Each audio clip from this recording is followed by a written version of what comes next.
महाराष्ट्र में कई सालों से जिस गठबंधन का इंतजार किया जा रहा था, उसको लेकर अब अहम जानकारी सामने आ चुकी है।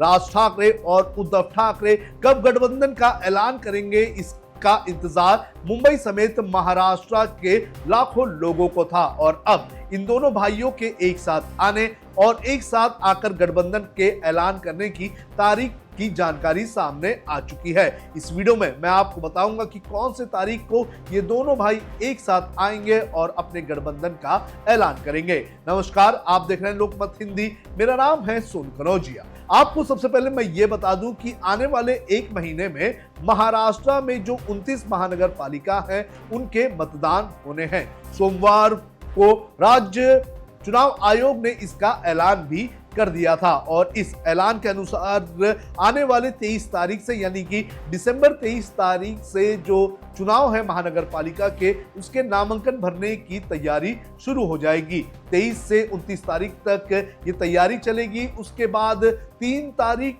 को जो उम्मीदवार होंगे और जो सिंबल होंगे, उनकी फाइनल लिस्ट जारी की जाएगी। 15 तारीख को मतदान होंगे और 16 तारीख को चुनाव के नतीजे आ जाएंगे। और अब महज इस सारी चीजों के लिए एक हफ्ते का ही समय रह चुका है और इसी के चलते अब राज ठाकरे और उद्धव ठाकरे ने अपनी पार्टियों के गठबंधन को लेकर एक तारीख फिक्स कर ली है। हालांकि औपचारिक तौर पर इसको लेकर दोनों ही भाइयों की तरफ से कुछ भी नहीं कहा गया है, लेकिन जो दोनों ही पार्टी के जो अंदरूनी सूत्र हैं, उनका यह कहना है कि दोनों ही भाई 22 तारीख को, यानी कि 22 दिसंबर को अपने गठबंधन का ऐलान कर सकते हैं। आपको यहां मैं बता दूं कि 23 तारीख से महाराष्ट्र में जो चुनाव का नामांकन भरना है, उसकी तारीख शुरू हो रही है और उसके एक दिन पहले ही दोनों भाई एक रैली करेंगे और इस रैली में दोनों ही भाई अपने गठबंधन का ऐलान करने वाले हैं। जो जानकारी अंदरूनी सूत्रों से आई है, उसके अनुसार इन दोनों भाइयों ने नामांकन भरने की एक दिन के पहले की तारीख इसलिए तय की है क्योंकि दोनों ही भाई नहीं चाहते हैं कि गठबंधन का ऐलान करने के बाद उनके पार्टी के कार्यकर्ताओं को दूसरी पार्टी में जाने का मौका मिले। आपको बता दें कि जब दोनों भाई गठबंधन का ऐलान करेंगे, उसके तुरंत बाद जो अपने पार्टी के कैंडिडेट्स हैं, उन्हें जो है नामांकन भरने के लिए परमिशन दी जाएगी। यानी कि जो एबी फॉर्म्स होंगे, वो एबी फॉर्म्स देने का काम दोनों ही भाइयों की तरफ से अपने अपने कैंडिडेट्स को देने का काम किया जाएगा। और कम समय होगा पार्टी स्विच करने के लिए, तो कोई भी पार्टी का कार्यकर्ता या फिर नेता पार्टी स्विच करने के हालातों में नहीं होगा, क्योंकि 23 तारीख को नामांकन भरने की पहली तारीख है। तो ऐसे में सभी पार्टियां जो नाराज कार्यकर्ताओं के पास जाने का ऑप्शन होगा, उन सभी लोगों ने भी अपने अपने कैंडिडेट्स को टिकट दे दी होगी। और इसी के चलते इन दोनों भाइयों ने बगावत को रोकने के लिए, नाराज नेताओं को पार्टी में रखने के लिए 22 तारीख का दिन तय किया है। आपको बता दें कि दोनों ही भाई उस दिन एक बड़ी रैली करेंगे और इस रैली में दोनों भाई जो है वो गठबंधन का ऐलान करेंगे।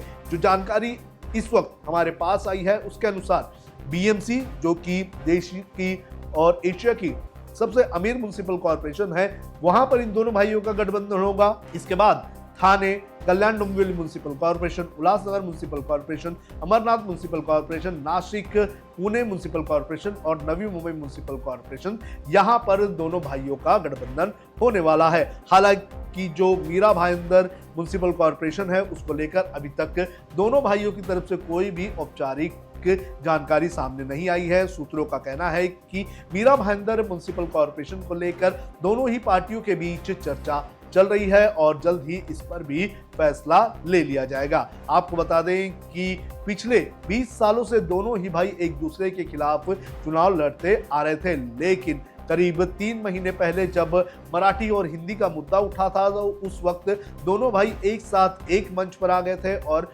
मराठी के भाषा को लेकर लड़ाई शुरू करने का काम किया गया था।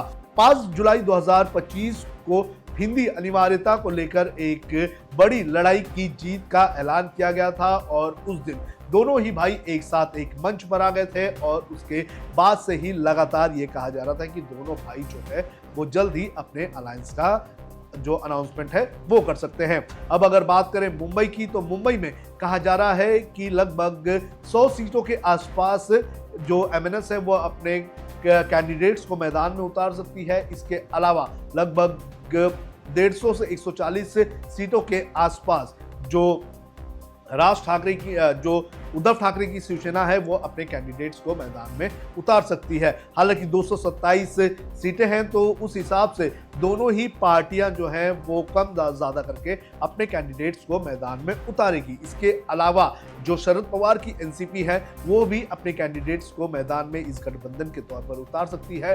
उन्हें भी 8 से 10 सीटें मुंबई में दी जा सकती है। हालांकि महायुति की जो महाविकास आघाड़ी की जो सहयोगी पार्टी है कांग्रेस, उसने ऐलान किया है कि वो इस चुनाव में अकेले ही मैदान में उतरेगी।